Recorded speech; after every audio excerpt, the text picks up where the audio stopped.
আমানত শাহ ওরফে কালু মাস্তান নামে আপনারা যাকে চিনেন, আপনাদের সেই প্রিয় চেনা মুক্তি এখন চরমোনাই মাহফিল স্টেজে অবস্থান করছেন। আমরা আজকে তার কাছ থেকে জানার চেষ্টা করব তিনি কেন এত আগে চরমোনাই ময়দানে আসছেন। তো চলুন কথা না বাড়িয়ে তার সাথে কথা বলা যাক। জি, আসসালামু আলাইকুম ভাই। জি ভাই, জি। কেমন আছেন আপনি? আলহামদুলিল্লাহ, আলহামদুলিল্লাহ ভাই, ভালো আছে। আপনি ভালো আছেন? জি আলহামদুলিল্লাহ।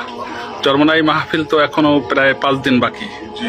তো বিগত দিনের চেয়ে আপনি এবছর অনেক আগে চরমোনাইতে আসছেন, এর কারণটা কি জানতে পারি?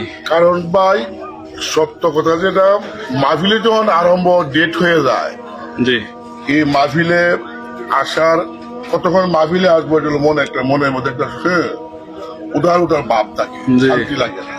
মাহফিল তো হবে, জি। এর আগে আসা। আর এখানে আসার মূল উদ্দেশ্য আল্লাহ দিদার কিভাবে পাওয়া যায়, জি এটা হলো মেন মুকসুদ। এবং কিভাবে নিজের আখলাক পরিবর্তন করা যায় হইলো মুকসুদ। আলহামদুলিল্লাহ। এখানে যে দুনিয়া থাকা অবস্থা আখের কিভাবে পাওয়া যায়, দুনিয়ার কর্মের ভিতর দিয়ে আখের কিভাবে পাওয়া যায়, এই মুকসুদ এখানে আসা। আর এটি এখানে পাওয়া যায়, এই আমার আশা। লোক আছে 15-20 জন লোক আছে, কাফেলা নিয়ে আইসি। আলহামদুলিল্লাহ। আমার জাহাজ আসবে 18 তারিখে আসবে। 18 তারিখে জাহাজে আসবে, বিভাগীয় জাহাজ সুন্দরবন 16। তো মিনিমাম 5-6 জন লোক আসবে।